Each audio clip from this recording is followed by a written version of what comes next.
महाराष्ट्रामध्ये जसं संपदा मुंडे प्रकरण तापलं होतं तसंच बेंगळुरूमधल्या महिला डॉक्टरच्या मृत्यू प्रकरणाला एक नवीन वळण मिळालंय। बेंगळुरूमध्ये एका डॉक्टरने स्वतःच्याच बायकोला एनेस्थेशियाचं औषध देऊन मारून टाकलं होतं। ही बातमी लगेचच देशभर पसरली होती। जे डॉक्टर जीव वाचवतात ते जीव कसे घेऊ शकतात असे प्रश्नचिन्ह उभे राहत होते। पण त्या डॉक्टरने इतक्या सहजतेने सगळं केलं की सुरुवातीला कोणालाही त्याच्यावरती संशय आला नाही। पण आता त्याने हे का केलं याचा धक्कादायक कारण समोर आलंय आणि याचसोबत त्याने स्वतःच्या फोनवरून एकाच वेळी 5 प्रियसींना मेसेज केला होता। हा डॉक्टर मनोरुग्ण होता का असा प्रश्न सगळ्यांना पडतोय। असं काय झालं होतं त्या दोघांमध्ये ज्यामुळे त्याने तिचा खून केला आणि त्यानंतर 5 प्रियसींना एकत्र मेसेज करणं हे देखील त्याच्या मानसिक आरोग्यावरती प्रश्नचिन्ह उभं करतं। काय घडली आहे घटना नेमकं? त्या डॉक्टरने असं काय केलं होतं? त्या 5 प्रियसींना त्याने काय मेसेज केला आणि का या सगळ्याबद्दल आपण जाणून घेणार आहोत। नमस्कार, मी अर्णित जोशी आणि आपण पाहतात कट टू कट। बेंगळुरूमध्ये घडलेली ही अत्यंत धक्कादायक आणि विचित्र घटना आहे, जिथे एका डॉक्टर महेंद्र रेड्डी हा स्वतःच्याच बायकोला, जी डॉक्टर होती तीच कृतिका रेड्डी, हिला एनेस्थेशियाचं इंजेक्शन देऊन मारून टाकतो।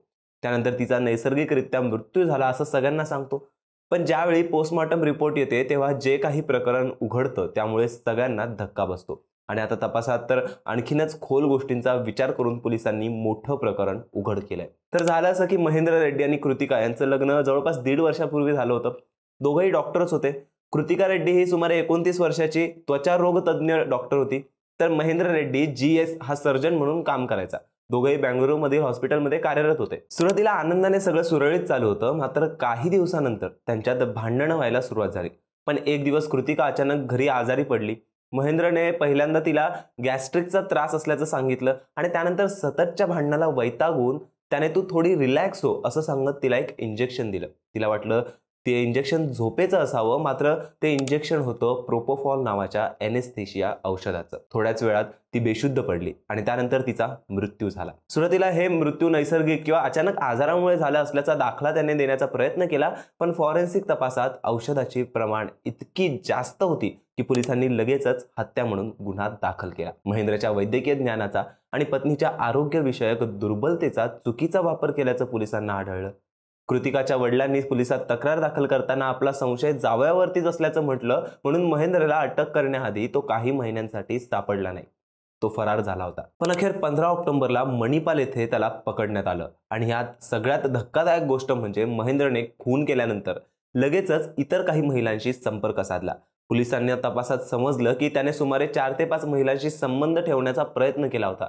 त्यातील एक महिला डॉक्टर होती, जी आधी त्याला नकार देऊन गेली होती। महेंद्रने त्या महिलेला मेसेज पाठवला ज्यामध्ये त्याने लिहिलं होतं की मी तुझ्यासाठी माझ्या पत्नीला मारलंय। असा मेसेज त्याने फोन पे किंवा तत्सम डिजिटल माध्यमातून पाठवला होता अशी माहिती पोलिसांनी दिली। या मेसेजमुळे या प्रकरणात एक विचित्र आणि क्रूर बाजू समोर आली। महेंद्र फक्त दुसऱ्या महिलेशी संबंध ठेवण्याचा प्रयत्न करत नव्हता, तर तो आपल्या पत्नीचा मृत्यूचा वापर करून स्वतःची नवीन ओळख तयार करण्याचा विचार करत होता असं पोलिसांचा अंदाज आहे। पोलिसांनी महेंद्रच्या फोन व लॅपटॉप जप्त केले आणि त्यातला सगळा डाटा तपासल्यानंतर आज ते या निष्कर्षावर पोहोचलेत। या तपासात समोर आलं की महेंद्रने आधी मुंबईमधल्या एका महिलेला संपर्क साधला होता, तिच्या लग्नाचा प्रस्ताव दिला होता, भेटीगाठीही झाल्या होत्या, पण नंतर तिच्याशीही तो खोटं बोलून त्याने संपर्क तोडला। पण तो असं का करत होता? तर पोलिसांच्या माहितीनुसार या प्रकरणामध्ये काही प्रमुख कारणे आहेत। कृतिकाच्या आरोग्यविषयक दुर्बलतेमुळे महेंद्र नाराज झाला होता। त्याला वाटलं की कृतिका त्याच्यासाठी अडचण आहे।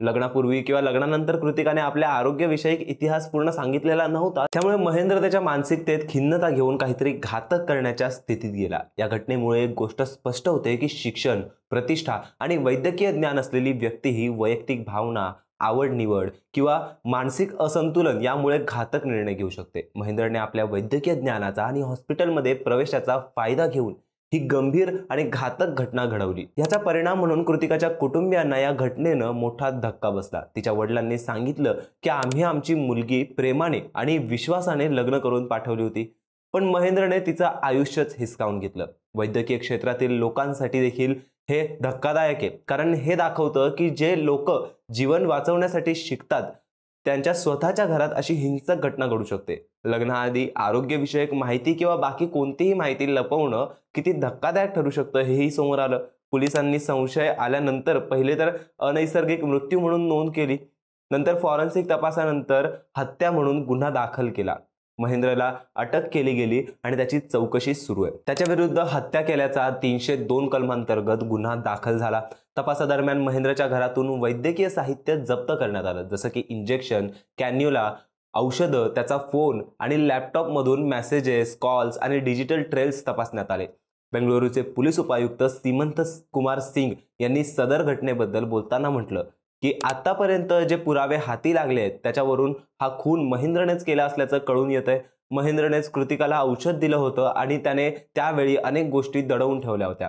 आता सगळ्या गोष्टी उघड व्हायला सुरुवात झाली आहे. पोलिसांनी महेंद्रच्या प्रियसीची चौकशी करून तिचा जबाब नोंदवलाय, मात्र तिची ओळख उघड केलेली नाहीये. पुढच्या तपासात इतर महिलांसोबत त्याचं नातं, त्यांचा व्यवहार आणि त्यांच्या या प्रकरणामध्ये काही हात आहे की नाही हे पोलीस शोधतायत.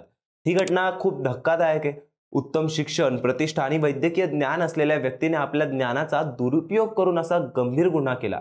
विवाह आणि नात्यांमध्ये पारदर्शकता, विश्वास आणि भावना याचं महत्त्व किती आहे हे या घटनेतून स्पष्ट होतं. या प्रकरणातून समाजाला एक धडा मिळतो की संबंध फक्त प्रेमाचे नसून जबाबदारीचेही असतात आणि कोणत्याही परिस्थितीत मानसिक संतुलन किंवा भावनिक विचार महत्त्वाचे आहेत. तसेच महिलांची सुरक्षितता, विवाहातील पारदर्शकता आणि वैयक्तिक आरोग्याविषयक माहिती शेअर करण्याचं महत्त्वही समाजाला कळलं. तुम्ही देखील अशा प्रकरणातून कोणत्या गोष्टी टाळायला हव्यात या गोष्टींची समज घेतली पाहिजे. कधी काय घडेल, कोणाच्या डोक्यात काय चालतं हे सांगणं अवघड आहे. त्यामुळे तुम्हीही सावध राहा आणि अशाच रोजच्या घडामोडींसाठी कट टू कटला सबस्क्राईब करा.